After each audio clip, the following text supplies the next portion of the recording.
पश्चिम बंगाल के आगामी विधानसभा चुनावों में अपनी जीत को सुनिश्चित करने के लिए अब भारतीय जनता पार्टी के आला कमान ने नॉर्थ बंगाल के गोरखा बहुल मतदाताओं को रिझाने के लिए दार्जिलिंग से गोरखा पुत्र सांसद एवं पार्टी के राष्ट्रीय प्रवक्ता राजू बिस्ट को जिम्मेदारी देते हुए समस्त नॉर्थ बंगाल के सभी विधानसभा क्षेत्रों के भ्रमण हेतु परिवर्तन यात्रा रैली में शामिल करते हुए सक्रिय कर दिया है। आपको बता दें कि उत्तर बंगाल के करीब 18 विधानसभा सीटों में गोरखाली समुदाय की अच्छी खासी आबादी है, जिसका एक बड़ा इम्पैक्ट हर विधानसभा चुनावों में देखने को मिलता है। इस दृष्टिकोण को ध्यान में रखते हुए राजू बिस्ट इस परिवर्तन यात्रा रैली में जलपाईगुड़ी से पार्टी के ही सांसद जयंत रॉय एवं अलीपुर द्वार के सांसद जॉन बारला के साथ इन दिनों मिशन बंगाल की तैयारियों में जोर शोर से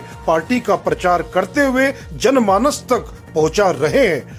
आज यह परिवर्तन यात्रा रैली डुआर्स के कई क्षेत्रों में पहुंच रही है।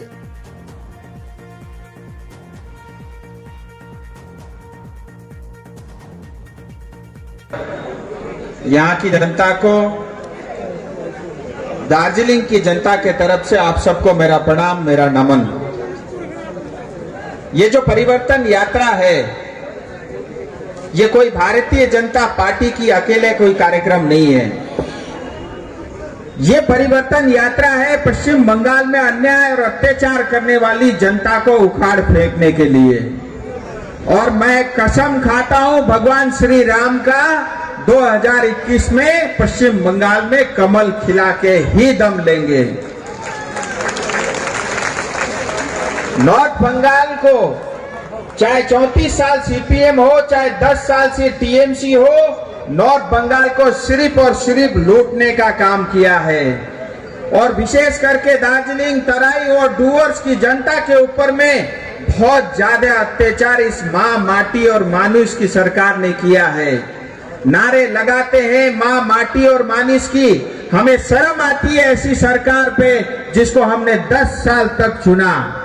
हम जब माँ की बात करते हैं, आज पश्चिम बंगाल में सबसे ज्यादा हमारी महिलाएं, माताएं असुरक्षित है, रात में वो घर से बाहर नहीं निकल सकते। हम जब बात करते हैं माटी की, हमारे 130 से ज्यादा कार्यकर्ताओं को इन्होंने मार दिया और उसके उत्तरदायी कहीं न कहीं पश्चिम बंगाल की पुलिस और प्रशासन भी है। और जब हम बात करते हैं मानुष की, हम सब जानते हैं हमारे लोगों पे कितना अन्याय अत्याचार इस सरकार ने किया है। ऐसी सरकार को आपको, हम सबको मिल करके उखाड़ के फेंकना ही होगा। इसी में पश्चिम बंगाल की जनता की भलाई है, इसी में पश्चिम बंगाल का भलाई है, इसी में हमारे देश और राष्ट्र का भी भलाई है। हम सब जानते हैं मोदी जी पिछले 6 साल से कितना अच्छा काम कर रहे हैं, कितनी अच्छी योजनाएं पूरे देश भर में दे रहे हैं, लेकिन यहाँ की सरकार पश्चिम बंगाल में लागू नहीं करती। आयुष्मान भारत लागू नहीं करती और एक कार्ड दे दिया स्वास्थ्य साथी, मैं बोलता हूँ टॉयलेट में उसको डाल के ऊपर से फ्लश चला दो। उस कार्ड का कोई काम नहीं है, उस कार्ड का कोई काम नहीं है, क्योंकि पश्चिम बंगाल में अस्पताल ही नहीं है, डॉक्टर ही नहीं है। उस कार्ड का मैं करूंगा तो क्या करूं? दूसरी बात, हमारे बहुत सारे बच्चे, भाई और बहन यहाँ से पढ़ने के लिए दूर दूसरे शहर में जाते हैं, या हमारे माइग्रेंट वर्कर जो श्रमिक है, जो दूसरे शहरों में काम करते हैं, उस कार्ड का कोई उपयोग नहीं है। ये हम सबको पता होना चाहिए। इसीलिए 2 महीने बाद पश्चिम बंगाल में मोदी जी के नेतृत्व में भारतीय जनता पार्टी की सरकार बनेगी और ये वादा है, वचन है आप सबको भी आयुष्मान भारत का कार्ड मिलेगा। ये ऐसी सरकार, मुझे लगता है इससे ज्यादा जनता के ऊपर में अन्याय करने वाली सरकार आज तक हिंदुस्तान में नहीं बनी। और ऊपर से टीएमसी वाले कहते हैं कि हमें वोट दो। आपने भी सुना होगा ममता दीदी को वोट दो। मैं इतना जरूर जानता हूं, पश्चिम बंगाल की जनता ने मन बना लिया है, तीसरी बात, ममता दीदी को सत्ता में आने हम नहीं देंगे। इसीलिए ये परिवर्तन यात्रा है। और इस यात्रा में मैं जिस तरह का जुड़ाव समाज का हर एक का देख रहा हूं, और 2021 में भारतीय जनता पार्टी को कोई नहीं रोक सकता।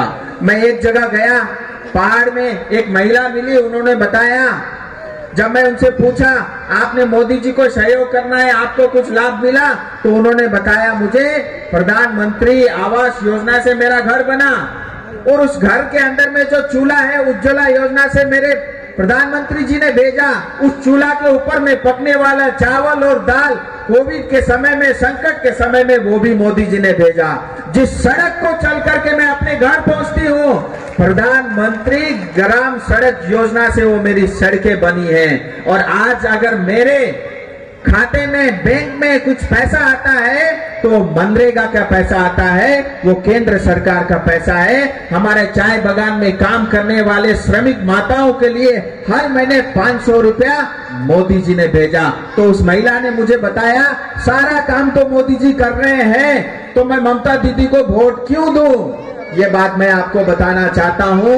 और आप सबका बहुत बहुत धन्यवाद, विशेष करके जो है इस क्षेत्र के हमारे विधायक मनोज तिग्गा जी, उनकी बहुत बार उन्होंने मुझे कहा था कि आप मेरे क्षेत्र में आइए, और इसी रथ के माध्यम से जो है आपके बीच में आने का मुझे समय मिला, सौभाग्य मिला। आप सबका बहुत बहुत धन्यवाद। और मेरा वचन है 21 में टीएमसी को उखाड़ के फेंकेंगे और सुशासन वाली सरकार आएगी, और आपकी जितने भी मांगे हैं उन सबको हम सब साथी, जयंतदा हमारे बीच में है, हमारे जॉन बालाजी बीच में है, मनोज जी है, बाकी विधायक साथी भी हैं, और हमारे जिला के बहुत सारे अधिकारी गण भी हैं। और हम सब वचन करते हैं आपके जितने भी आपकी समस्याएं हैं उन सबको हम पूरा करके ही रहेंगे। भारत माता की धन्यवाद।